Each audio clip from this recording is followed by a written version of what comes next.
आवाज येतोय माझा? हॅलो. येस सर, येतोय. So just yesterday we have discussing the two levels, system level testing and user acceptance level testing. So can you just give an overview what we have discussed in system level testing? Yes sir. Uh, Yes. yes. Uh, in system level testing means once application is fully developed, we perform the system level testing Uh, to check its interaction with hardware as well as software. And user acceptance testing means once our application is fully developed, user acceptance testing is performed by the client uh, or end user. And user acceptance testing has three types: alpha testing, beta testing, and gamma testing. uh, In alpha testing, means alpha testing is performed within the organization in presence of client. Means mostly tester or developer perform the alpha testing, in which we get the critical issues and that we will fix uh, once we found that. And in beta testing is performed by the client at their environment, and gamma testing is performed by the limited number of users. okay.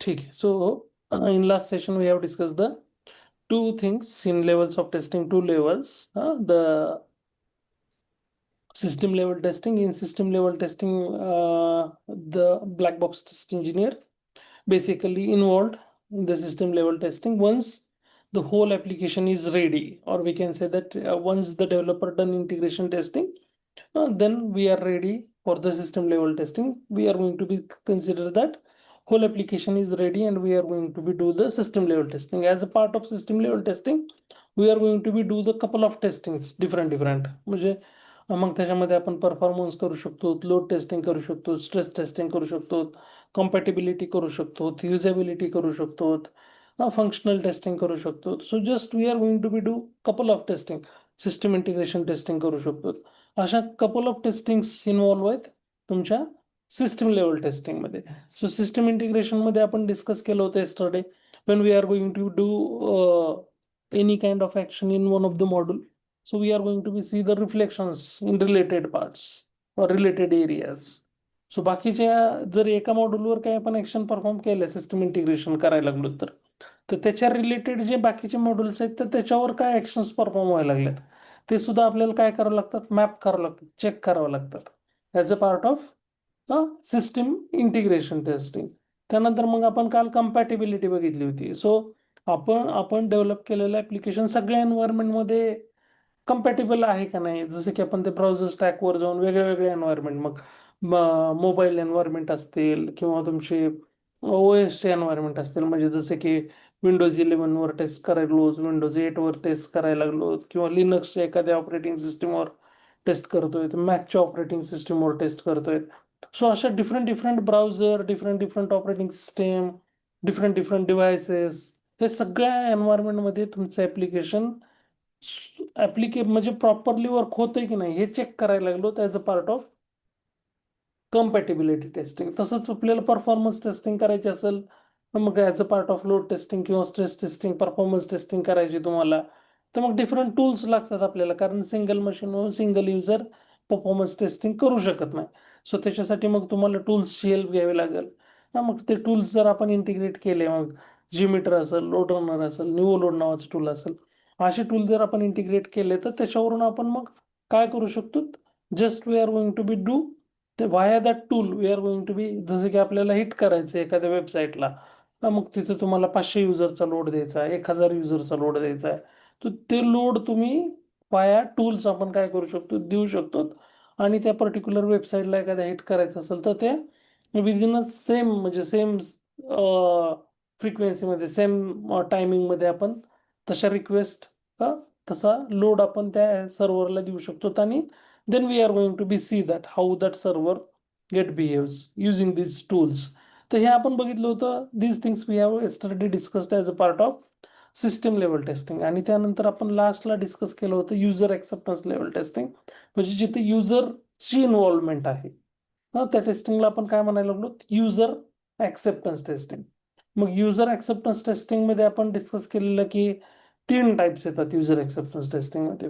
First one is alpha, second one is beta, and the last one is gamma.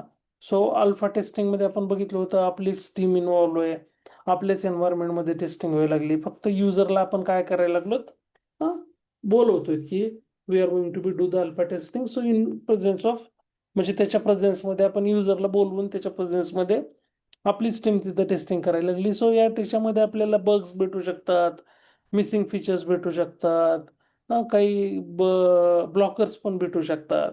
So this things we have been discussed. मग ते issue fix करून परत आपण अल्फाचं second version करणार. असंच just we are going to be, कशासाठी तर alpha complete झाल्यानंतर आपल्याला चेक करायचं की रेडी आहे की नाही बीटासाठी.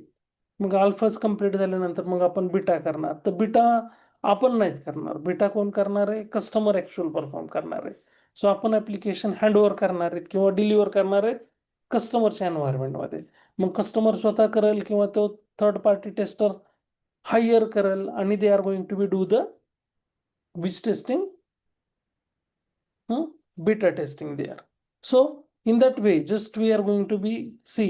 मग बीटामध्ये परत युजर फ्रेंडलीनेस ते चेक करणार आहेत, कम्पॅटेबिलिटी रिलेटेड इश्यू चेक करणार आहेत. जर तिथं परत काही इश्यू त्यांना फाइंड आउट झाले तर ते सुद्धा इश्यू आपण we are going to B resolve. And finally आपण बीटा नंतर हँडओव्हर काय तर गॅमासाठी limited number of end users, ज्या आपण स्पेसिफिक रिक्वायरमेंट आपण कस्टमरला कमिट केलेल्या आहेत, तर त्या सगळ्या रिक्वायरमेंट त्या ॲप्लिकेशनमध्ये, त्या जे आपण डिलिव्हर करतोय त्याच्यामध्ये कमिट केलेल्या याच्यामध्ये आहेत की नाही, हे मेन फोकस राहणार आहे तुमच्या कशामध्ये, इन गॅमा टेस्टिंगमध्ये. सो आणि त्यानंतर गॅमा नंतर काय तुमचं गोल्डन रिलीज, म्हणजे फायनल तुम्ही गोल्ड ॲप्लिकेशन काय होणार आहे, रिलीज होणार आहे सगळ्या कस्टमरसाठी. So these things we have been discussed earlier as a part of alpha, beta and gamma. So हे झालं आपलं लेवल्स. आपण काय डिस्कस केलेलं इथं, लेवल्स. आणि त्यानंतर आपण स्टार्ट डिस्कस करायला काय केलं होतं, environment, right. We are start discussing about the environment. So environment म्हणजे काय, तर environment is nothing but group of hardware components with some basic software which can hold business logic, presentation logic and database logic. म्हणजे environment म्हणजे दुसरं तिसरं काही नाही, काही हार्डवेअर आहेत, काही सॉफ्टवेअर आहेत. मग जसं की आपलं लॅपटॉप सपोज कन्सिडर करा, आपलं लॅपटॉप एक एन्व्हायरमेंट. तर त्याच्यामध्ये काय आहे, तर बेसिक सॉफ्टवेअर म्हणजे काय, laptop without operating system run होऊ शकतं का?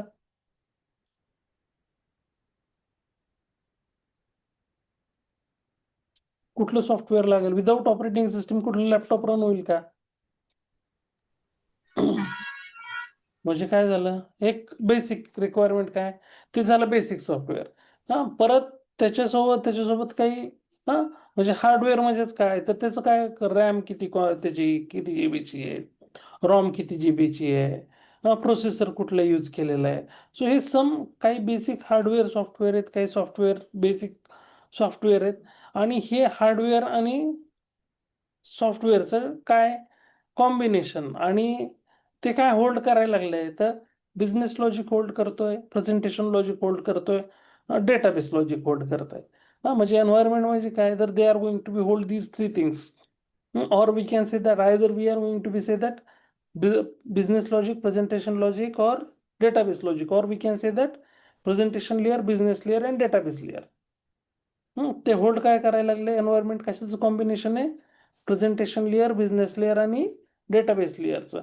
आणि ते होल्ड करायला लागले हे तुमचे 3 लॉजिक, प्रेझेंटेशन लॉजिक होल्ड करते, business layer business logic hold करते, आणि डेटाबेस लेअर डेटाबेस लॉजिक काय करायला लागली, होल्ड करायला लागली. मग आपण काल पण डिस्कस केलं होतं की आपण रिअल टाइममध्ये ज्यावेळेस आपण डेव्हलपमेंट करायला लागलो, एखाद्या सॉफ्टवेअर कंपनीमध्ये आपण काम करतोय, तर they are having the different types of environment. So development environment आहे, त्यानंतर टेस्टिंग एन्व्हायरमेंट आहे, त्यानंतर स्टेजिंग एन्व्हायरमेंट आहे, त्यानंतर प्रोडक्शन एन्व्हायरमेंट आहे. सो ऑर्गनायझेशनवर डिपेंड असतं. So depend upon organisation they are having such kind of environments. So just here जसं की आता इथं सांगितलेलं आहे की development environment, they are going to be say that development environment. So development environment म्हणजे काय आहे, तर just we can say that जी डेव्हलपर यूज करतात, डेव्हलपर फर्स्ट टाइम त्यांचा कोड डेव्हलप केल्यानंतर जिथं पुश करतात, ज्या एन्व्हायरमेंटवर कोड डिप्लॉय करतात, ते एन्व्हायरमेंट कुठलं आहे? Which environment we are going to be say that Development. development. This is the where application or system development tasks such as designing, programming, debugging, etc. takes place. म्हणजे जिथं developer काय करायला लागलेत, code develop करायला लागलेत, design करायला लागलेत, programming करायला लागलेत, त्याचं डिबग करतायत, एक्झिक्युशन करतायत. तर हे जे एन्व्हायरमेंट आहे, ह्या एन्व्हायरमेंटला आपण म्हणतो development environment. The development environment is the location of the main branch of the software application. आता जे तुमचं सॉफ्टवेअर ऍप्लिकेशन आहे त्याची मेन ब्रँच, त्याला काय म्हणायला लागलो? जसं की मी तुम्हाला काल पण थोडीशी आयडिया दिली होती. जसं सपोज मी इथं तुम्हाला दाखवलं, मी इथं जातो गिटहबवर. ठीक आहे.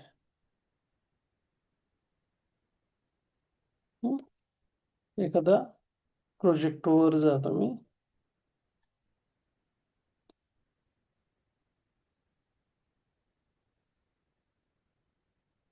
सो इथे तुम्हाला दिसतंय हे फ्लिपकार्ट नावाचा प्रोजेक्ट आहे, आणि फ्लिपकार्टच्या प्रोजेक्टमध्ये इथे एक ब्रँच दिसते.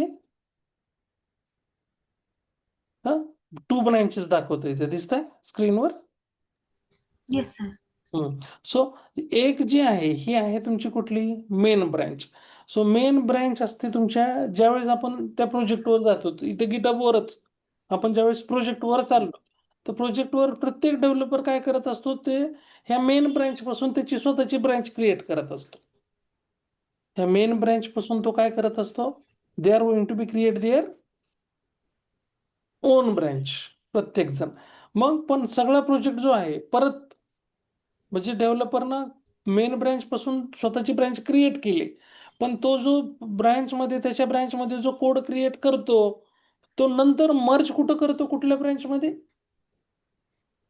डेव्हलप केलेला code, in which branch they are going to, master branch. Master म्हणजेच main or master, we are going to be say the same branch, main branch किंवा मास्टर ब्रँच आहे. तर तो कोड कुठं परत पुश करायला लागलाय, म्हणजे हे करतोय, ऍड करतोय मेन ब्रँच मध्ये. So just here we can say that the development environment is the location of the main branch of the software application. म्हणून म्हणायला लागलो आपण, जे तुमचं सगळं ऍप्लिकेशन आहे ते कुठल्या ब्रँचमध्ये, डेव्हलपमेंट एन्व्हायरमेंट. मोस्टली डेव्हलपमेंट एन्व्हायरमेंटवर कुठली ब्रँच पब्लिश असते, मेन ब्रँच तुमची. मग this is where developer spend time writing the first line of code. From here application transforms to the concept of on paper into the MVP. म्हणजे ज्या आधी requirement तुमच्या पेपरवर असतात बघा, ज्यावेळेस आपण रिक्वायरमेंट जे घ्यायला लागलो, म्हणलं मग आपण बोलतो की नाही, रिक्वायरमेंट कलेक्ट केल्या, डिस्कस केलं होते की नाही पहिल्या इनिशियल SDLC मध्ये, इनिशियल फेज मध्ये, we are collecting the requirement from the customer. Yes. Right. म्हणजे त्या रिक्वायरमेंट कुठं होत्या, तुमच्या त्या पेपरवर होत्या.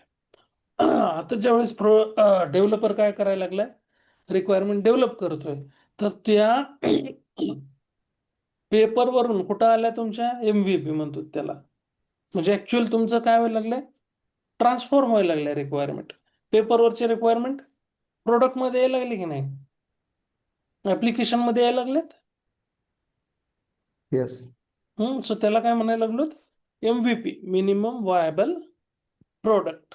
So recently the development stage has been overtaken the version control system. म्हणजे आपण काय यूज करायला लागलो, ते development stage we are going to be use. मग गिटहब, जसं मी तुम्हाला आता दाखवलं, गिटहब आहे किंवा गिटहबचे बरेच कॉम्पिटिटर्स आहेत. बिटबकेट आहे, गिटलॅब आहे, गिटहब आहे, असे डिफरंट टूल्स आपण nowadays we are going to be use.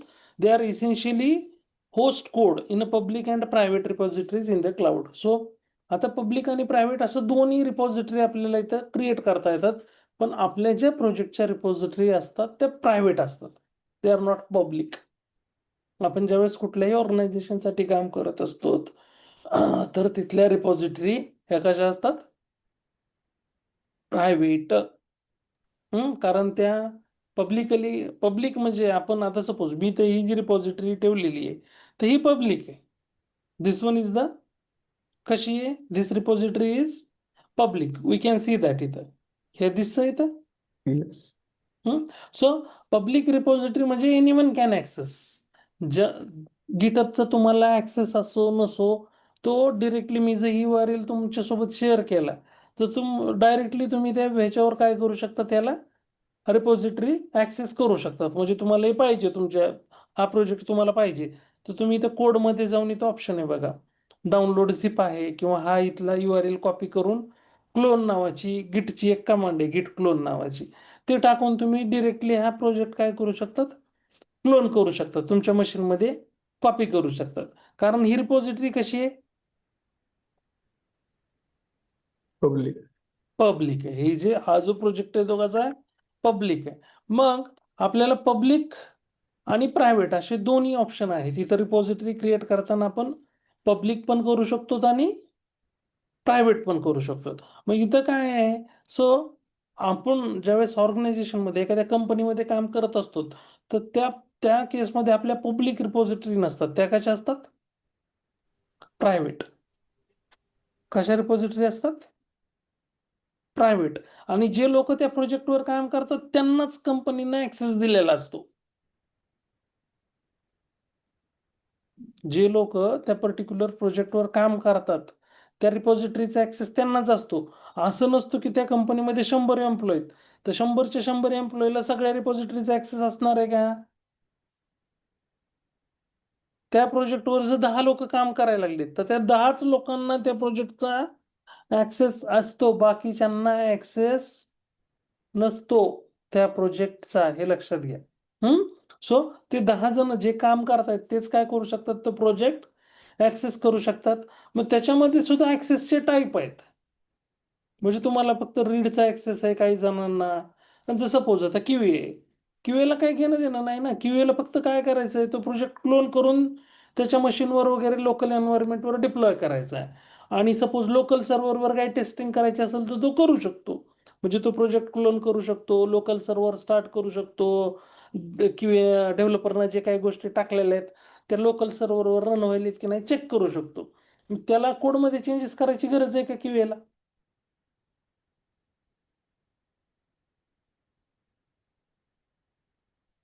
डेव्हलपरच्या कोडमध्ये चेंजेस करायची गरज आहे का क्यूएला? नाही.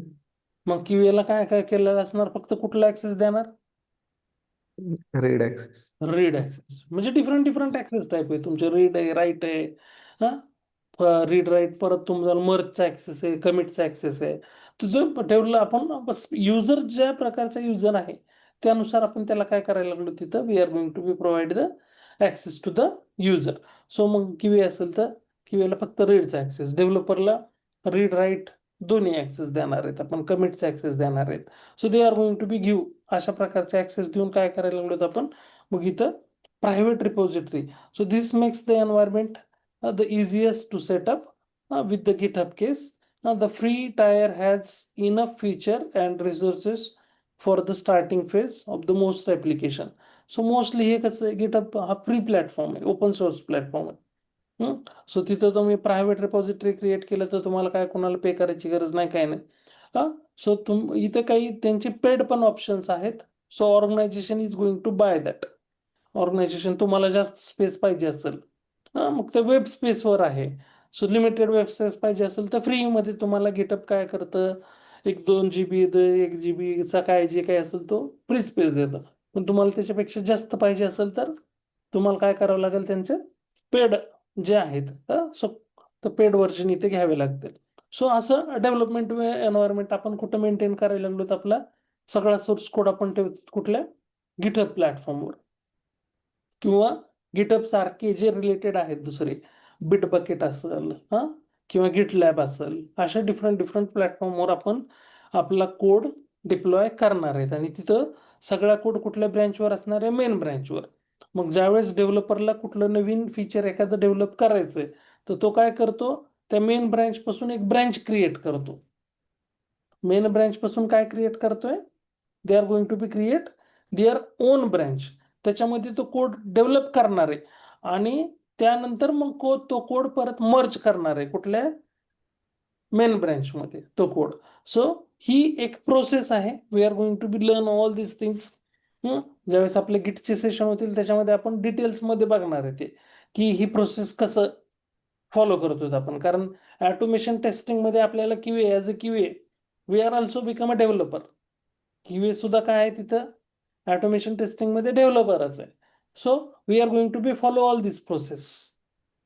सो कसं आपण ब्रँच क्रिएट करणार आहेत, ती ब्रँच म्हणजे डायरेक्ट मर्ज करू शकतो का ती ब्रँच कोणाला, जसं डेव्हलपरला आपण बघत डिस्कस करत होतो युनिट टेस्टिंगमध्ये डेव्हलपर काय करतो, एक डेव्हलपर दुसऱ्या डेव्हलपरचा कोड रिव्ह्यू करतो, तसं इथं सुद्धा आपल्याला आपण ऑटोमेशन स्क्रिप्ट एखादी डेव्हलप केली तर आपण डायरेक्ट मर्ज करत नाहीत. आपण काय करू, आपला कोण जो लीड असेल किंवा आपला कोण एखादा तिथं कलिग असेल तर त्याला ती काय करतो, कोड रिव्ह्यू करायला देतो. Then they are going to be review that code.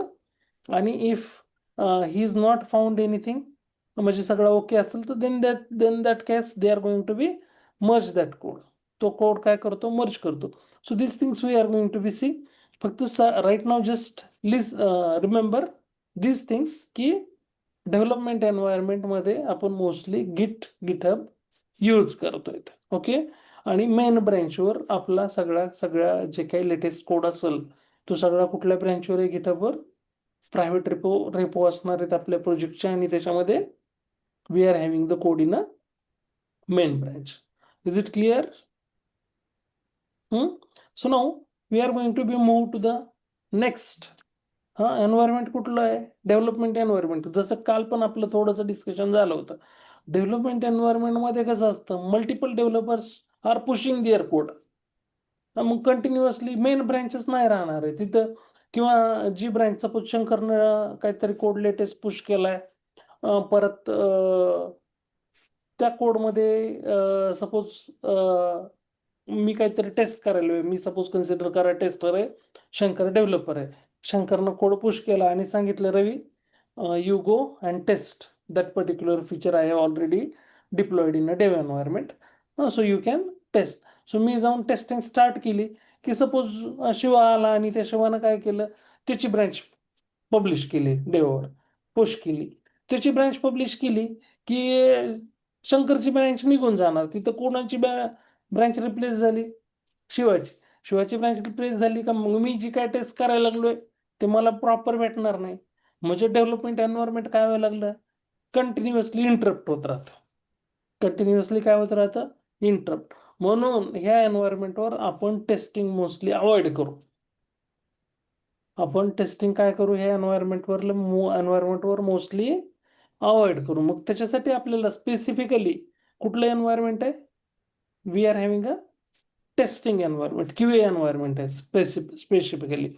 So as the name implies, this is where application testing conducted to find and fix the errors. म्हणजे ही स्पेसिफिकली आपल्याला टेस्टिंग परफॉर्म करण्यासाठीचं environment कुठलं, testing environment. So when you set aside entire server, could be the container to test uninterrupted, म्हणजे आपल्याला बघा interruptions नको आहेत testing करताना. जसं की शंकरनं त्याचा कोड डिप्लॉय केलेला आहे आणि तिथं मला त्या पर्टिक्युलर फीचर टेस्ट करायचे तर तिथं मला इंटरप्शन्स नको आहेत. कोणी दुसऱ्याने तिथं कोड पुश करायला नकोय मला कम्प्लिटली तिथं त्या केसमध्ये. नाही तर मला सपोज आता बघा ज्यावेळेस मी डेव्हलपमेंट एन्व्हायरमेंटवर टेस्टिंग करायला लागलोय तर त्या केसमध्ये जस्ट मी तुम्हाला इथे कन्व्हर्सेशन दाखवतो काय.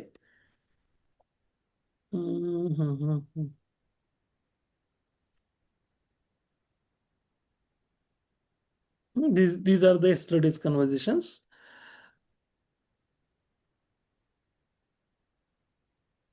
बघा इथे डेव्हलपर काय सांगतोय, Raghav Jain are you testing, ही ब्रँच आहे त्याची दिसते, feature E2E Lima models branch on dev, let me know when I test my branch. हम्म? मग हा सांगतोय की ही माझी ब्रँच नाही आहे, शुड बी दुसऱ्या डेव्हलपरची, संदेश नावाच्या डेव्हलपरची. हा, मग संदेश सांगतोय this is my branch, I think Ravi is testing, if he is done we can merge to dev. मग परत लेट मी नो, हा जो ज्यानं विचारत होता त्याला त्याची ब्रँच रिप्लेस करायची होती, वेन इट्स डन संदेश. मग परत मी इथं मेसेज टाकला की Nandan I am in testing. So म्हणजे इथं काय करायला लागलो आपण बघा, हे जर सपोज त्यानं विचारलं नसतं आणि डायरेक्टली त्यानं त्याचं कोड त्याची ब्रँच टाकली असते डेववर, इथं मला ही ब्रँच टेस्ट करता आली असते का, मला कळालं असतं का कुठली ब्रँच आहे. मी काय बसलो असतो की मला इश्यू यायला लागलेत, मग मी बग रेज करत बसलो असतो. त्याच्यामुळे इथं मोस्टली काय होतं, ज्यावेळेस तुमचं डेव्हलपमेंट एन्व्हायरमेंट आहे, डेव्हलपमेंट एन्व्हायरमेंटमध्ये काय होतात, इंटरप्शन्स येतात. कारण इथं एक विचारलं, डेव्हलपरनं विचारलं म्हणून आपल्याला कळालं. जर विचारलं नसतं त्यानं डायरेक्ट त्याचा कोड टाकला असता आणि मी हे फीचर टेस्ट करत असतो, हे फीचर मला त्याच्यामध्ये भेटलंच नसतं. भेटलं असतं का? नाही. नाही. मग मी काय म्हणलं असतं, फीचर्स नाहीये तिथं, कसं काय डेव्हलपरनं हे दिली टेस्टिंगसाठी, राईट. मी मग परत मेजर म्हणजे ब्लॉकर इश्यू रेज केला असता. फीचर्स अनअवेलेबल आहे, राईट. मग त्याच्यामुळं आपल्याला हे इंटरप्शन्स पाहिजेत का? नको आहेत. मग त्याच्यासाठी कुठलं एन्व्हायरमेंट पाहिजे specifically? Testing. Testing environment. So, when you set aside an entire server to test uninterrupted, you will have to created a test environment. So मग बऱ्यापैकी स्मॉल ऑर्गनायझेशन असतील तर त्या केसमध्ये they are not going to be maintain. But ज्या चांगल्या organisation आहेत, ज्यांचे सेटअप वगैरे चांगले आहेत, they are going to be. कारण हे एन्व्हायरमेंट क्रिएट करायचं म्हणलं की पैसे आले, हे लक्षात घ्या. फंड्स लागतात, कारण हे मोस्टली सगळे एन्व्हायरमेंट जे आहेत ते क्लाउड स्पेसिफिक असतात. क्लाउडवरून आपल्याला सर्व्हिसेस म्हणजे क्लाउडचा स्पेस घ्यावा लागतो, क्लाउडचे सर्व्हर तुमचे बाय करावे लागतात, त्याच्यासाठी लागणारं जे काही हार्डवेअर सॉफ्टवेअर जे काही कॉन्फिगरेशन आहे ते पे करावं लागतं. मग त्याच्यामुळं हे इथं अमाऊंट आलं, पैसे आले. मग ते तुम्हाला एन्व्हायरमेंट सुद्धा 24/7 साठी पाहिजेत का? कारण क्लाउड कसं आहे, जसं तुम्ही पे करताल म्हणजे जेवढं यूज करता तेवढंच तुम्ही पे करणार. आता आम्ही जे आहे, आमचे एन्व्हायरमेंट जे आहेत, सपोज हे डेव्हलपमेंट एन्व्हायरमेंट आहे जिथं आम्ही टेस्टिंग करतो, आम्ही 12 तासासाठीच यूज करतो. म्हणजे सकाळी 9:30 ते रात्री 9:30. रात्री 9:30च्या नंतर तर कोणी डेव्हलपमेंट करणार नाही, कोणी काम करणार नाही, राईट. राईट. सो 9:30 ते सकाळी 9:30 पर्यंत का आपण पैसे वेस्ट करायचे? आपण जेवढे यूज करू तेवढेच पे करू ना. येस. सो त्या बेसिसवर म्हणजे हे पेड आहेत. सो दॅट्स वाय मग त्याच्यासाठीच इथं टेस्टिंग एन्व्हायरमेंट सुद्धा. मग आता स्मॉल स्केल, आता जसं की माझी कंपनी स्मॉल स्केल आहे, this one is not a large scale, म्हणजे 50 एम्प्लॉई अराउंड. US ची कंपनी आहे, पण they are going to be, why they are going to be, जर जिथं तुम्ही यूजच नाहीये तर त्याचं तुम्ही पैसे का पे करणार, राईट. मग त्याच्यामुळे they are going to be save the cost. मग इथं त्यांनी काय केलेलं आहे, डायरेक्ट डेव्हलपमेंट म्हणजे ते QA ला इथं त्यांनी दिलेलं नाहीये टेस्टिंग एन्व्हायरमेंट. डायरेक्ट डेव्हलपमेंट एन्व्हायरमेंटवर टेस्ट करायचं आणि तिथून डायरेक्ट स्टेजिंगवर टाकायचं. पण ह्याच्या आधीच्या जेवढ्या ऑर्गनायझेशनमध्ये मी काम केलेलं आहे तिथं सगळीकडे टेस्टिंग एन्व्हायरमेंट होते. तिथं कुठले एन्व्हायरमेंट होते? Specially testing environment. कारण तुमची टेस्टिंग कशी व्हायला पाहिजे? अनइंटरप्टेड. तुम्हाला इंटरप्शन्स, आता कम्पेरेटिव्हली ह्या ऑर्गनायझेशनमध्ये डेव्हलपर पण कमी आहेत. Just we are having 4 developers along with 1, मी एक QA आणि तिथं 4 डेव्हलपर आहेत. सो 4 डेव्हलपरचं म्हणजे आपण कोऑर्डिनेट करू शकतो तिथं त्या केसमध्ये. पण जर मल्टिपल डेव्हलपर्स कन्सिडर करा, तुमच्या प्रोजेक्टमध्ये 10 डेव्हलपर आहेत, तिथं कसं कोऑर्डिनेशन करणार? सो त्या केसमध्ये मग ते कोणी त्याची कोड काय करू शकतो, डायरेक्टली पब्लिश करू शकतो. कारण डेव्हलपरला पण त्यांची ओन टेस्टिंग करायची आहेच ना. ते डायरेक्टली टेस्टिंग एन्व्हायरमेंटवर डायरेक्ट कोड देणार नाही, ते आधी स्वतः टेस्ट करतील आणि जर त्यांना वाटलं की ओके आहे, एक पॉझिटिव्ह टेस्टिंग त्यांची पास झाली, तर ते कोड काय करतील, तुम्हाला टेस्टिंगवर पुश करतील. म्हणून इथं जे आहे लिमिटेड असल्यामुळं they are not going to be by the testing environment here in my current organisation. So they are having only development नंतर डायरेक्ट स्टेजिंग आहे. कुठलं एन्व्हायरमेंट आहे? डेव्हलपमेंट मध्ये सगळं जर बी टेस्ट केलं आणि मी ग्रीन सिग्नल दिला की everything is working fine, then they are going to be move the code in to the staging. कुठं मूव्ह करतायत ते?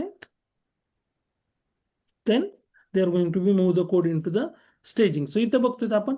सो टेस्टिंग एन्व्हायरमेंट हे डेव्हलपमेंट सारखंच आहे, फक्त तिथं इंटरप्शन्स नसणार आहेत. तुम्ही तिथं फ्री हँडनं तुम्ही तुमची टेस्टिंग करू शकता. तिथं कोणी तुम्हाला इंटरप्शन करणार नाहीये. आणि इथं तुम्ही टेस्टिंग करणार आहेत, मग इथं काय करायला लागलो आपण? काही इश्यू आले का, म्हणजे डेव्हलपरच्या actual requirement expected requirement meet होत आहेत की नाही, सगळ्या युजेबिलिटी वगैरे आहे की नाही, फंक्शनल रिक्वायरमेंट सगळ्या मीट व्हायला आहेत की नाही. जर सगळं ओके असेल, सगळं असेल, म्हणजे बग आले तर बग रेज करणार, परत डेव्हलपर फिक्स करणार, परत ते आपण टेस्ट करणार. आणि जे ज्यावेळेस कुठलाही बग वगैरे नाहीये, ऍप्लिकेशन स्टेबल आहे, त्या केसमध्ये मग आपण आपला कोड डेव्हलपरला कुठल्या एन्व्हायरमेंटवर पुश करायला सांगणार? टेस्टिंग मधनं. नेक्स्ट कुठलं एन्व्हायरमेंट आहे? स्टेजिंग. कुठलं एन्व्हायरमेंट आहे? Staging, right. सो हे आहे प्री प्रोडक्शन एन्व्हायरमेंट. कसलं एन्व्हायरमेंट म्हणतो त्याला आपण? Pre production. सो हे प्री प्रोडक्शन म्हणजे लाईक अ डेव्हलपमेंट एन्व्हायरमेंट, जसं ऍक्च्युअल म्हणजे like a production environment, sorry. So similar like a production, त्याच्यामुळे याला स्टेजिंगला म्हणतो प्री प्रोडक्शन. जसं ऍक्च्युअल प्रोडक्शनचं कॉन्फिगरेशन असणार आहे, तसंच तुमच्या स्टेजिंगचं कॉन्फिगरेशन असणार आहे. म्हणजे आपण इथं कस्टमरला सुद्धा इन्व्हाइट करू शकतो की बाबा आता तुमचं ऍप्लिकेशन स्टेबल आहे, so if you want to do some round of testing, so you come here. आपण इथं इथले ऍक्सेस देऊ कस्टमरला, आणि ते सुद्धा इथे टेस्टिंग करू शकतात. पण कस्टमरनं टेस्ट करायच्या आधी आपण QA one round of testing याच्यावर झालेली असते. ऑलरेडी आपण टेस्टिंग एन्व्हायरमेंटमध्ये ऍप्लिकेशन टेस्ट केलेलं असतं. तिथं ज्यावेळेस स्टेबल झालेलं असतं, तिथं ज्यावेळेस इश्यू सगळे फिक्स झालेले असतात, त्यावेळेसच तो कोड आपण इकडं डेव्हलपरला पुश करायला सांगतो. कुठं? स्टेजिंगमध्ये. पण एन्व्हायरमेंट टू एन्व्हायरमेंट चेंज झाल्यामुळं सुद्धा काही इश्यू येऊ शकतात. मग त्याच्यामुळेच आपल्याला वन राऊंड ऑफ टेस्टिंग कुठं करावी लागते? स्टेजिंगमध्ये सुद्धा. सो म्हणजे आपण बघा, डेव्हलपमेंटमध्ये सुद्धा टेस्टिंग करू शकतो, टेस्टिंग एन्व्हायरमेंटमध्ये सुद्धा टेस्टिंग करू शकतो, स्टेजिंगमध्ये सुद्धा आपल्याला टेस्टिंग करावी लागते. हा, फक्त आता प्रोडक्शनवर आपल्याला ऍक्सेस नसतो. आपण प्रोडक्शनवर काय करायला लागलो? ऍप्लिकेशन डिप्लॉय करायला लागलो. So we don't have an access to the production. मग प्री प्रोडक्शन आहे आपल्याकडं, तर प्री प्रोडक्शनवर आपण स्टेजिंगवर आपण इथं टेस्टिंग करायला लागलो. So here all the work done of the development environment is merged in to the build system before it is moved to the production environment. So development मधून testing मधून स्टेजिंग मध्ये हे येणार आहे. आणि त्यानंतर going up to the test phase we have the staging environment. Staging is when you create instance on the application, you are confident enough show to the immediate owner or sponsor, but not user. So आपण कस्टमरला नाही direct द्यायला लागलो, पण जो तुमचा म्हणजे आपण पहिली वन राऊंड ऑफ टेस्टिंग करणार आहे, त्यानंतर इमिडिएट जो आपण म्हणतो की प्रोडक्ट ओनर आहे, PO आहे, त्याला आपण बोलवून इथं just we are going to be do one round of testing they can do. So before exposing to the latter group, you want to run more tests, a staging environment, mint, a simulate production as much as possible. म्हणजे प्रोडक्शनचं simulation आहे कुठलं environment तुमचं? Which environment? Staging environment. So इथं mostly आपण testing करणार आहेत, बघणार आहेत की काही इश्यू येत आहेत का नाही, कारण एन्व्हायरमेंट रिलेटेड सुद्धा इश्यू नंतर येऊ शकतात. सो ते आपल्याला इथं काही इश्यू येऊ शकतात का, ते आपण इथे प्री प्रोडक्शनवर ट्रेस करायला लागलोत. So the staging environment is often restricted for few select people. White listed emails, IPs and your development team are only group that can use the application in staging. म्हणजे सगळ्यांना access नसतो, limited number of डेव्हलपरला, limited number of QAsलाच ह्या एन्व्हायरमेंटचा access आहे, जे की मोस्टली फॅमिलियरली याच्यामध्ये टेस्टिंग परफॉर्म करतात. आणि शेवटचं कुठलं एन्व्हायरमेंट आहे तुमचं? Production. So finally, सगळं झालं की लास्ट एन्व्हायरमेंट काय, last environment in software development, this is where the new builds updates are moved in to the production for the end user. म्हणजे जो तुमचा ऍक्च्युअल एंड कस्टमर आहे त्याच्यासाठी तुम्ही काय करायला लागलात, कोड कुठं मूव्ह करायला लागलात, कुठल्या एन्व्हायरमेंटवर, Production. प्रोडक्शनवर. as an end user, when you use web or mobile application, the application is running on a production server, it has been produced. We mentioned how testing was necessary for every application, however not every environment is a prerequisite. So कुठल्या एन्व्हायरमेंटचे असे काही prerequisite नसते. So and युजरला आपण hand over करायला लागलो application कुठल्या production एन्व्हायरमेंटमध्ये. So हे आहेत तुमचे 4 एन्व्हायरमेंट मोस्टली.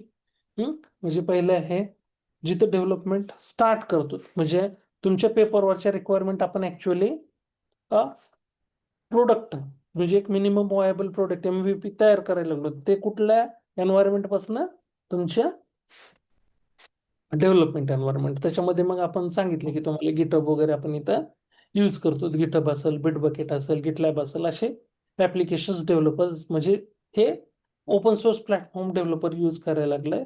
तिथं प्रायव्हेट रेपो क्रिएट करून त्याच्यामध्ये मेन ब्रँचवर तुमचा सगळ्या डेव्हलपरचा कोड असतो तिथं. टेस्टिंग हे अनइंटरप्टेड टेस्टिंगसाठी एन्व्हायरमेंट आहे. स्टेजिंग हे प्री प्रोडक्शन एन्व्हायरमेंट आहे, जिथं प्रोडक्शन काइंड ऑफ म्हणजे लाईक अ प्रोडक्शन एन्व्हायरमेंट आहे, जिथं आपण we are going to be do couple of rounds of testing. आणि देन अँड देन आपल्याला ज्यावेळेस वाटतं की स्टेजिंग मध्ये सगळं वर्किंग फाईन आहे, त्यानंतरच आपण कोड कुठं पुश करायला लागलो, finally we are going to be push the code on a Production. Clear. Yes.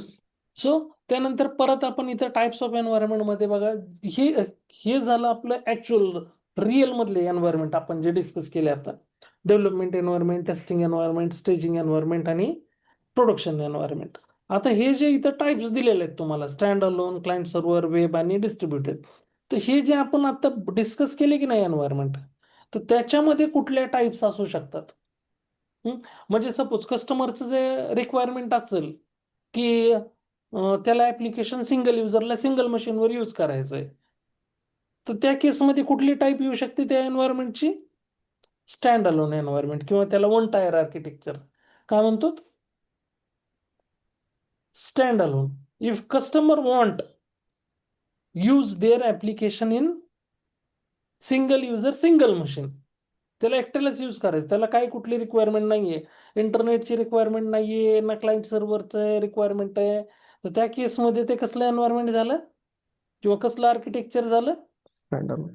Stand alone. So मग त्याच्यामध्ये स्टँड अलोन म्हणजे जसं मग आपण डिस्कस करत होतो definition, presentation logic, business logic, database logic, ते हे सगळं लॉजिक ज्यावेळेस स्टँड अलोन मध्ये एकाच मशीन मध्ये डिप्लॉय करायचं आपल्याला, प्रेझेंटेशन लॉजिक पण त्याच मशीन मध्ये, बिझनेस लॉजिक पण त्याच मशीन मध्ये, डेटाबेस लॉजिक पण सेम मशीन मध्ये. सो ते झालं कुठलं तुमचं आर्किटेक्चर, स्टँड अलोन. आता बरेच ऍप्लिकेशन आहेत जसं की आपण यूज करतो, राईट. जसं की मला सपोज मायक्रोसॉफ्टचं वर्ड यूज करायचंय, मला वर्ड यूज करण्यासाठी काही इंटरनेटची गरज आहे का, सिंगल युजर सिंगल मशीन मध्ये यूज करतोय. Yes. राईट. सो त्याला काही गरज आहे का. सपोज माझ्याकडं एक DVD मध्ये पिक्चर आहे, ते पिक्चर मला बघायचं आहे, 4-5 पिक्चर आहेत त्याच्यामध्ये त्या DVD मध्ये किंवा CD मध्ये, त्याला काय मला गरज आहे का इंटरनेटची कशाची. नाही. एखादं ऍप्लिकेशन आपल्या लॅपटॉपमध्ये असेल डायरेक्ट आपण ते, किंवा USB मध्ये आहे आपल्याकडे पिक्चर, तो बघायचा आहे मला, USB कनेक्ट केला आपण बघू शकतो, राईट. क्लिअर. फक्त एखादा लागल, काही दुसरं इंटरनेटची ऍक्सेस आहे त्याला, किंवा त्याला क्लायंट सर्व्हर एन्व्हायरमेंटची गरज आहे. मला इक्लिप्स मध्ये जावाचे प्रोग्राम करायचेत, काही गरज आहे का कशाची. नाही. म्हणजे ते हे असे जे आहेत याला काय म्हणायला लागलो, असे जे ऍप्लिकेशन आहेत ते स्टँड अलोन एन्व्हायरमेंट सपोर्ट करायला लागलेत. म्हणजे इक्लिप्स मला यूज करायचं, काय गरज नाहीये मला नेटच्या ऍक्सेसची कशाची. डायरेक्टली मी माझा प्रोजेक्ट क्रिएट करू शकतो, तिथे ऍप्लिकेशन डेव्हलप करू शकतो, प्रोग्राम डेव्हलप करू शकतो, राईट. सो मग हे जे आहेत असे पर्टिक्युलरचे जे प्रोग्राम्स आहेत जे डेव्हलप केलेले आहेत ते stand alone architecture stand alone एन्व्हायरमेंटसाठी डेव्हलप केलेले आहेत. म्हणजे कस्टमरच्या रिक्वायरमेंट असतील सिंगल युजर सिंगल मशीन त्याला त्याला बाकी कशाची गरज नाही, no internet no client server, तर त्या केसमध्ये आपण त्या असं ऍप्लिकेशन डेव्हलप करायला लागलो की त्याच्या एका मशीनमध्ये हे सगळं आपण इन्स्टॉल करायला लागलो. प्रेझेंटेशन लॉजिक पण बिझनेस लॉजिक पण आणि डेटाबेस लॉजिक पण. आता प्रेझेंटेशन लॉजिक म्हणजे काय, बिझनेस लॉजिक म्हणजे काय आणि डेटाबेस लॉजिक म्हणजे काय, ह्या 3 गोष्टी फार इम्पॉर्टंट आहेत. प्रेझेंटेशन लॉजिक म्हणजे युजर ज्याच्याशी ऍप्लिकेशनशी इंटरॅक्ट करतो त्याला कुठलं लॉजिक म्हणायला लागलो आपण? Presentation logic. Presentation logic. कुठलं लॉजिक? युजर ज्या लेअरशी इंटरॅक्ट करतो किंवा ज्या लॉजिकशी इंटरॅक्ट करतो ते लॉजिक किंवा ती लेअर आहे कुठली? Presentation layer. कुठली layer? Presentation layer. Business layer म्हणजे त्या ऍप्लिकेशन कशासाठी डेव्हलप केलेलं आहे, काय आहे, म्हणजे जो कोड वगैरे असेल तो डेव्हलप केलेला ते आपण कुठं स्टोअर केलेलं आहे? ते बिझनेस लॉजिक मध्ये. म्हणजे जे फीचर काय काय आहे त्या ऍप्लिकेशनचे ते सगळे कुठं स्टोअर आहेत? Business logic. बिझनेस लॉजिक मध्ये. जसे की सपोज एक्झाम्पल आपण मायक्रोसॉफ्ट ऑफिस वर्ड बघितलं तर वर्ड कशासाठी यूज करू शकतो आपण? वर्ड आपण डॉक्युमेंट डेव्हलप क्रिएट करण्यासाठी किंवा एक्झिस्टिंग एखादं डॉक्युमेंट असेल तर ते एडिट करण्यासाठी वर्ड यूज करतोय. Document creation Yes. असेल डॉक्युमेंट एडिट असेल तर हे बिझनेस लॉजिक हे ते फीचर झाले. ते काय काय करू शकतो हे त्याचे काय झालं कशामध्ये ते बिझनेस लॉजिक मध्ये. आता युजर इंटरॅक्ट करायला लागलाय वर्ड सोबत राईट, सो ते झालं प्रेझेंटेशन लॉजिक. ते काय झालं? user is interacting with that application, so we can say that this is inside the presentation logic. Whatever the features they are going to be developed means whatever the features they are going to be developed and used by the customer they are going to be presented to the customer. So जे काही features वगैरे आहेत ते झालं तुमचं business logic. काय झालं ते? Business logic. आणि डेटाबेस लॉजिक म्हणजे जे काही युजरनं आता एखादं डॉक्युमेंट क्रिएट केलं तर ते कुठेतरी स्टोअर करावं लागेल, सेव्ह करावं लागेल की नाही, त्याला काय लागणार आहे? डेटाबेस. सो ते कुठलं लॉजिक झालं? Database logic. मग हे तिन्ही लॉजिक जर आपल्याला स्टँड अलोन एन्व्हायरमेंट यूज करायचं असेल तर तिन्ही लॉजिक आपल्याला एकाच मशीनमध्ये काय करावे लागतात? डेव्हलपरला डिप्लॉय करावे लागतात, द्यावे लागतात. सो त्याच्यामुळे त्याला काय म्हणायला लागलो? Stand alone environment. आणि we are going to be deploy all these 3 things presentation business and database logic in a single machine because we are going to be handovering application to the user. They want to use their application in a single machine. So ते असं जे आहे त्याला काय म्हणायला लागलो? Stand alone environment. आता दुसरं याच्यामध्ये कुठलं आहे? Client server. म्हणजे जिथं काय आहे की एक सर्व्हर मशीन आहे दुसरी एक क्लायंट मशीन आहे किंवा मल्टिपल क्लायंट्स आहेत एक सर्व्हर आहे. सो मल्टिपल क्लायंटला सर्व्हर कडून डेटा घ्यायचा आहे राईट. सो मग ते काय करायला लागलेत? रिक्वेस्ट करतात. डेटासाठी काय करायला लागलेत? रिक्वेस्ट सेंड करतात. कुणाला? क्लायंट सेंड करायला लागलाय रिक्वेस्ट सर्व्हरला. सर्व्हरकडे जर प्रेझेंट असेल डेटा तर सर्व्हर त्या क्लायंटला काय काय सेंड करतोय? Response. Server is sending data send करतोय म्हणजे ॲज अ रिस्पॉन्स सेंड करतोय. नसेल तर तो नाही म्हणून रिस्पॉन्स सेंड करतोय. असेल तर डायरेक्ट डेटा सेंड करतोय. सो हे जे आहे मग असं जर जिथं क्लायंट सर्व्हर रिक्वायरमेंट असेल म्हणजे मल्टिपल क्लायंट्स आहेत एक सर्व्हर मशीन आहे क्लायंटला कंटिन्युअसली डेटा सर्व्हर कडून फेच करायचा आहे. सर्व्हर त्याच्या अगेन्स्ट रिस्पॉन्स सेंड करायला लागलाय. क्लायंट सर्व्हरसाठी रिक्वेस्ट सेंड करतोय. सो असं जर काही रिक्वायरमेंट असेल तर त्या केसमध्ये आपण ते कस्टमरला एन्व्हायरमेंट सजेस्ट करतोय की आपण तुमचं ऍप्लिकेशन क्लायंट सर्व्हर एन्व्हायरमेंटमध्ये जसं की युनिव्हर्सिटीची एक्झाम होतात आपल्या कॉलेजमध्ये ऑनलाईन एक्झाम तर तिथं बघा they are going to be use which environment. किंवा तुम्ही MSCITची एक्झाम दिलेली असेल नॉर्मल आपण तर MSCITच्या सेंटरमध्ये जर गेलो तर आपण जिथे एक्झाम आहे तर तिथे एक सर्व्हर मशीन आधी कॉन्फिगर केलेली असते. आणि बाकीच्या सगळ्या मशीन कुठल्या असतात? क्लायंट मशीन जिथं मुलं एक्झामला बसलेली असतात किंवा युनिव्हर्सिटीच्या तुमच्या ज्या 20 मार्काच्या 30 मार्काच्या काही एक्झाम असतात ऑनलाईन एक्झाम तर तिथं कॉलेजमध्ये सुद्धा एक सर्व्हर रूम असतं, सर्व्हरमध्ये सर्व्हर सेट केलेला असतो पहिल्यांदा. तो सगळा डेटा युनिव्हर्सिटीचा त्या सर्व्हरवर येतो आणि मग त्या सर्व्हरमध्ये मग तुमचे मुलं जे एक्झामला बसणार आहेत त्यांचे पूर्ण क्रिडेन्शियल सहित सगळा डेटा असतो. आणि ज्यावेळेस आपण सगळे ते डिस्ट्रीब्यूट करतो मुलांना, त्यांचे युजर नेम पासवर्ड टाकतो आणि एका मशीनवर बसवतो, ते तुमच्या क्लायंट मशीन झाल्या. ज्यावेळेस मुलगा बसलाय तिथून त्याने युजर आय डी पासवर्ड टाकला आणि पेपर चालू झाला, सो तो ज्यावेळेस सबमिट करतो तो डायरेक्ट युनिव्हर्सिटीच्या सर्व्हरला जात नाही. तो डेटा तो आधी तुमच्या सर्व्हरला येतो, तुमच्या कॉलेजमधल्या. आणि तिथून मग तो काही वेळानं सगळी तुमची एक्झाम वगैरे झाली की तो डेटा सिंक होतो तुमच्या युनिव्हर्सिटीच्या सर्व्हरला. सो हे असं जे आहे आर्किटेक्चर, म्हणजे जिथं तुम्हाला काय आहे की कपल ऑफ क्लायंट्स आहेत आणि एक सर्व्हर आहे, तर अशा सिच्युएशनला आपण कुठलं एन्व्हायरमेंट यूज करायला लागलो? Client server. आता या क्लायंट सर्व्हरमध्ये कसं असतं, तर सर्व्हर साईडला तुमचं डेटाबेस लॉजिक असतं. डेटाबेस लॉजिक कुठं आहे प्रेझेंट, कुठल्या साईडला? सर्व्हर सर्व्हर साईडला. आणि तुमचं प्रेझेंटेशन लॉजिक आणि बिझनेस लॉजिक असतं क्लायंट साईडला. म्हणजे जे मुलं एक्झाम द्यायला लागलेत त्या साईडला तुमचं ऍप्लिकेशनचं फीचर म्हणजे बिझनेस लॉजिक पण आणि प्रेझेंटेशन, कस्टमर इंटरॅक्ट करायला लागलाय म्हणजे प्रेझेंटेशन लॉजिक लागणार आणि त्याचं फीचर त्या ऍप्लिकेशनचे यूज करायला म्हणजे बिझनेस लॉजिक लागणार. सो बिझनेस लॉजिक आणि प्रेझेंटेशन लॉजिक कुठल्या साईडला आहे? क्लायंट साईडला. आणि डेटाबेस सर्व्हर म्हणजे डेटाबेस लॉजिक कुठल्या साईडला आहे? तर डेटाबेस सर्व्हरवर. हे कशामध्ये, कुठल्या एन्व्हायरमेंटमध्ये? Client server. आणि इथं तुमच्या रिक्वायरमेंट काय आहे? म्हणजे लँड सगळ्या मशीन कशा कनेक्टेड असणार आहेत? लोकल एरिया नेटवर्क म्हणजे केबल्स आपले जे कॅट 5 कॅट 6 केबल असतात, लॅन केबल म्हणतो, त्यांना सगळे तुमचे क्लायंट सर्व्हर काय असतात हे नेटवर्कमध्ये, एका नेटवर्कमध्ये कनेक्टेड असतात.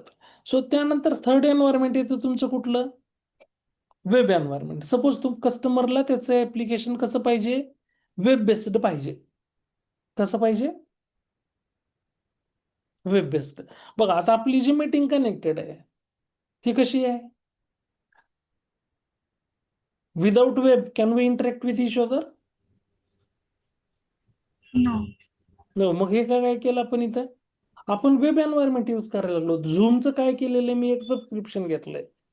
सो ते सबस्क्रिप्शन घेतलंय आणि मी तुम्हाला काय शेअर करायला लागलो? मीटिंग आयडी आणि पासवर्ड. राईट. सो मी मीटिंग स्टार्ट केली, तुम्ही ती मीटिंग जॉईन केली, सगळे एका प्लॅटफॉर्मवर आलोत. राईट. सगळे एका प्लॅटफॉर्मवर आलोत. मग इथं काय करायला लागलोत? आता आपण सगळे इथं प्रेझेंटेशन लॉजिक यूज करायला लागलोत. कुठलं? सगळ्यांनी बघा त्या झूमवर गेलोत आपण. झूमचं जे काही आयदर आपण ऍप्लिकेशन आपल्या मोबाईलमध्ये डाउनलोड केलं असेल किंवा आपण ऍप्लिकेशन आपल्या लॅपटॉपवर डाउनलोड केलेलं असेल किंवा डायरेक्ट आपण ब्राउझरला कनेक्ट करायला लागला असताल. मग आपण इथं झूमला ऍक्सेस करायला लागलो म्हणजे कुठलं फीचर यूज करायला लागलो कस्टमर? Presentation logic. कुठलं लॉजिक यूज करायला लागलं इथं? मग आता प्रेझेंटेशन लॉजिक इथं प्रत्येकाच्या मशीनवर आहे. वेब एन्व्हायरमेंटमध्ये एंड युजरच्या प्रत्येकाच्या मशीनवर कुठलं लॉजिक आहे? ऍक्सेस करायला लागलो ऍप्लिकेशन म्हणजे वाया तुम्ही ब्राउझर ऍक्सेस करायला लागलात किंवा ते ऍप्लिकेशन डाउनलोड करून ऍक्सेस करायला लागलात, तर हे प्रेझेंटेशन लॉजिक झालं युजर साईडला. कुठल्या साईडला? कस्टमर साईडला झालं की नाही? युजर साईडला कुठलं लॉजिक? Presentation logic. आता इथं बिझनेस लॉजिक आणि डेटाबेस लॉजिक हे दोन राहायला लागले. राईट. मग आता इथे काय होतं?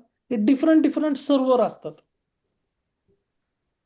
तुम्ही आता ही जी आपण झूमची वेबसाईट ऍक्सेस करायला लागलो, तर ते काही एकाच सर्व्हरवर सगळं नसतं. तर ऍप्लिकेशन सर्व्हरवर तुमचं बिझनेस लॉजिक असतं. जे ऍप्लिकेशन सर्व्हर असतात तिथं कुठलं लॉजिक, ते कुठलं लॉजिक होल्ड करायला लागलंय? ऍप्लिकेशन सर्व्हर कुठलं लॉजिक होल्ड करायला लागलंय? Business logic. डेटाबेस सर्व्हर काय कुठलं लॉजिक होल्ड करतात? Database logic. मग आता या ऍप्लिकेशन सर्व्हरवर जे बिझनेस लॉजिक होल्ड करायला लागलाय, म्हणजे आता जर आपण इथं कन्सिडर करा, मी झूमवर गेलो, इथं कुठल्या वेबसाईटवर?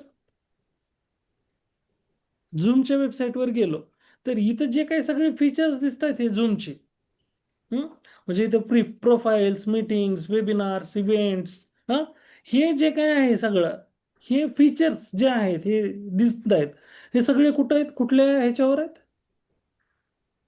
Business logic. ऍप्लिकेशन सर्व्हरवर, म्हणजेच हा. Business business business logic. Logic. हे बिझनेस लॉजिक आहे, बिझनेस आहे, right. They are publishing their business in application server. पण आता जी काय आपली मीटिंग चालू आहे सध्या, आपण काय घेतलं इथे, एक मीटिंग्स मध्ये गेलो, मी इथे मीटिंग्स मध्ये गेलो, एक मीटिंग्स क्रिएट केली आणि ती मीटिंग्स आपण इथे यूज करायला लागलो. Right now just here we can see that meeting start इथे दिसतंय. येस. सो ही मीटिंग सध्या चालू आहे. आता मीटिंग रेकॉर्ड पण व्हायला लागली, राईट. येस.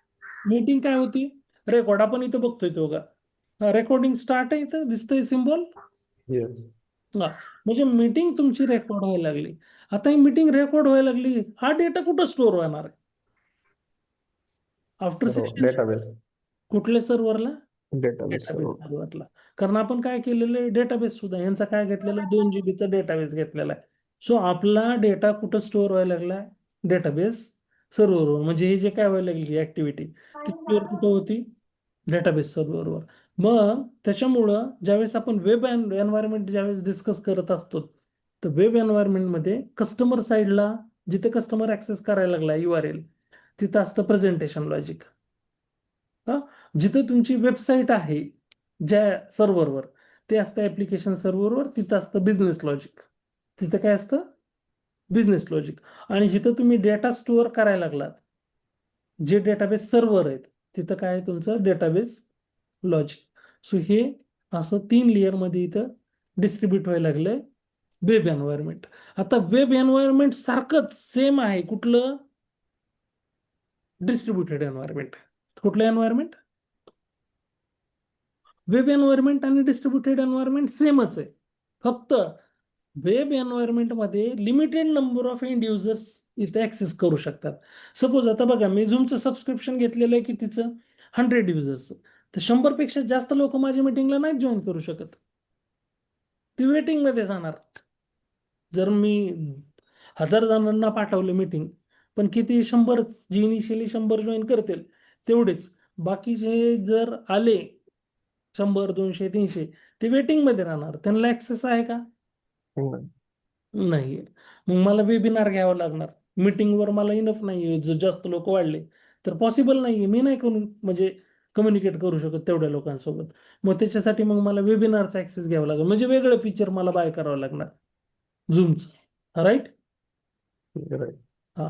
मग इथं तसंच आता डिस्ट्रीब्युटेड एन्व्हायरमेंट काय आहे, जसं तुमचं web environment, limited number of users जर तुमची वेबसाईट वेब ऍप्लिकेशन ऍक्सेस करणार असतील, तर तुम्ही तिथे यूज काय करा? Web environment. पण तुमचे जर युजर अनलिमिटेड असतील, तर त्या केसमध्ये तुमचं वेब एन्व्हायरमेंट सफिशियंट नाहीये. तिथं तुम्हाला काय इंट्रोड्यूस करावं लागेल? डिस्ट्रीब्युटेड. कुठल्या एन्व्हायरमेंटला जावं लागेल? डिस्ट्रीब्युटेड एन्व्हायरमेंट हे वेब एन्व्हायरमेंटचीच टाईप आहे. फक्त काय होतं इथं, तुमचं जे नंबर ऑफ युजर्स प्रेझेंटेशन लॉजिकमध्ये नंबर ऑफ युजर्स इन्क्रीज झाले की तुमचं बिझनेस लेयर म्हणजे application server is not enough. Suppose माझ्या ऍप्लिकेशन सर्व्हरची कॅपॅसिटी आहे 50,000 युजरला ऍप्लिकेशनला ऍक्सेस प्रोव्हाइड करायची, पण तिथं जर 60,000 युजर ऍप्लिकेशन ऍक्सेस करत असतील, तर माझं ऍप्लिकेशन सर्व्हर क्रॅश होईल.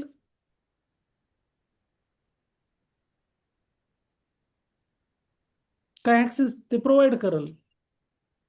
60 कॅपॅसिटी 50,000ची आहे, पण 60,000 लोक ऍक्सेस डिमांड करायला लागलेत. पॉसिबल आहे का?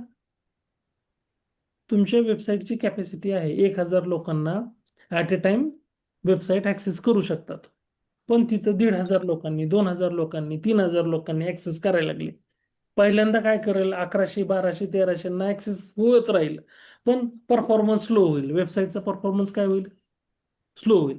पण ज्यावेळेस 1500, 1600, 1700 झाल्यानंतर ते वेब डंप करेल, ते तुमचं जे सर्व्हर आहे ते काय होईल? रिस्टार्ट होईल. काय व्हायला चालू करेल? ते Restart. रिस्टार्ट. मग तुम्हाला अनअवेलेबल 503, 502 असले काही ना काही डिफरंट डिफरंट एरर काय येणार, याला वेबसाईटवर दिसायला चालू होणार. मग अनअवेलेबल झालं, सर्व्हर अनअवेलेबल, 503 तुम्हाला तिथं एरर भेटायला लागला.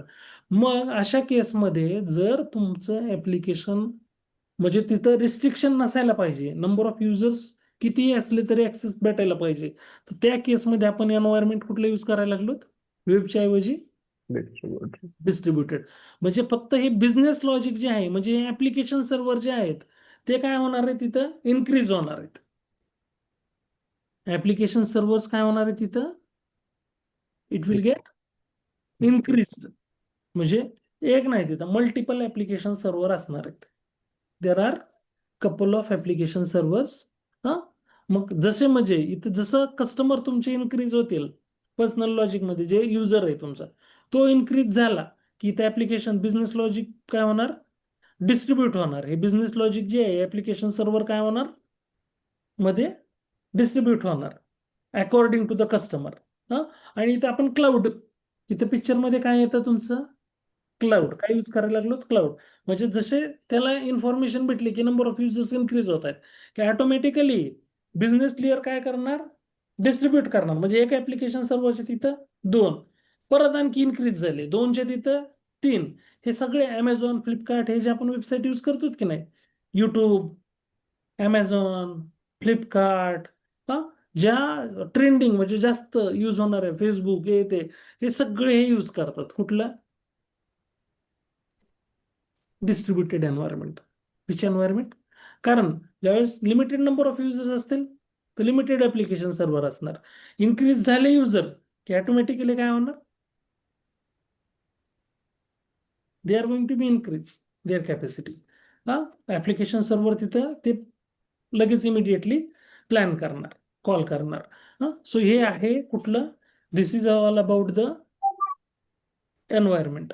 सो पहिल्यांदा आपल्या ह्या कुठल्याही इंटरव्ह्यू मध्ये क्वेश्चन विचारलं तर आपण हे सांगायचं नाहीये, सांगायला स्टँड अलोन, क्लायंट सर्व्हर हे एन्व्हायरमेंट नाही सांगायचे. काय सांगायचे, And तुमच्या best. ऑर्गनायझेशन मध्ये डेव्हलपमेंट एन्व्हायरमेंट आहे, स्टेजिंग आहे, टेस्टिंग आहे, हे सांगायचे, हे एन्व्हायरमेंट आहेत. आणि फायनली प्रोडक्शनवर, प्रोडक्शनचा आम्हाला ऍक्सेस नाही, प्रोडक्शनवर तुम्ही टेस्टिंग करतो असं सांगायचं पण नाहीये. आपण टेस्टिंग कुठं करायला लागलो, डेव्हलपमेंट, स्टेजिंग आणि टेस्टिंग, 3च environment. Clear? Yeah. So this is all about the environment.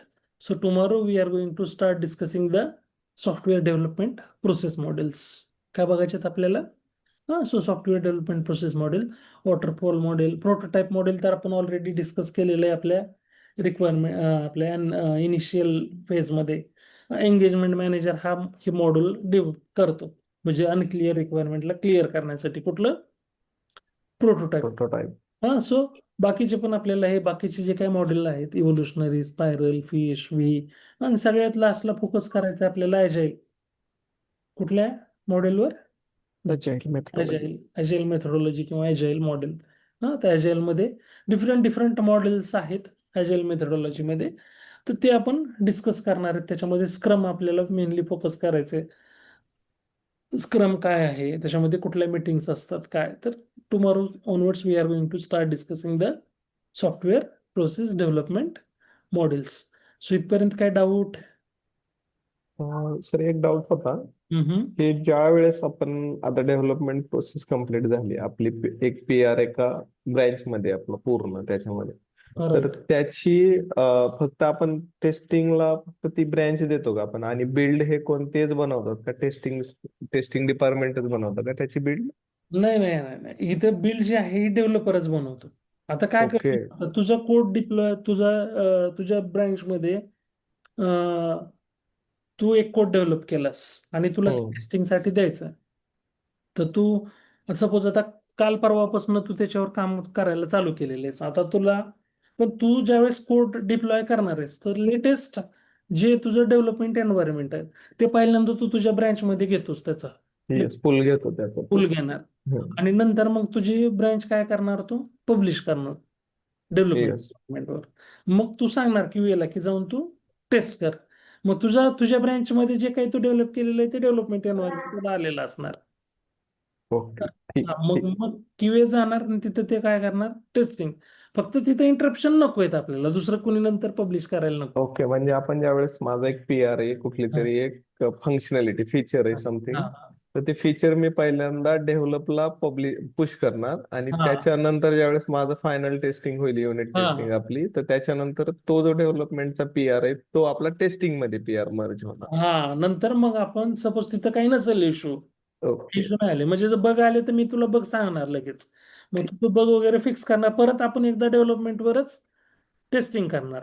आणि तिथं काही इश्यू नाही फाइंड आउट झाले तर मग टेस्टिंग मध्ये टाकणार तू. हा, मग टेस्टिंग मध्ये परत again I mean to be do. मग मी तिथं, इथं आपण डेव्हलपमेंट एन्व्हायरमेंट मध्ये फार थेरोटिकली म्हणजे प्रॉपर लय जास्त टेस्टिंग नाही करू शकत, कारण कंटिन्युअसली लोक काय करायला असतात, पुश थेअर करतात. होतात. हो. हा, हम्म. मग त्याच्यामुळे इथं एक आपण पॉझिटिव्ह टेस्टिंग करू फार फार, ते काय म्हणजे पॉझिटिव्ह फ्लो चालतोय की नाही. क्रॅशिंग होत Development- नाही, कुठं काही हा प्रॉब्लेम हा होतात. हा. हा. आणि नंतर मग डीप मध्ये जे काय आपल्याला टेस्टिंग करायचे ते टेस्टिंग एन्व्हायरमेंट मध्ये कंटिन्यू करणार आपण. ठीक आहे. Okay, okay sir. चलो then, have a great day. Will okay. Continue tomorrow. Remain. Okay, bye bye.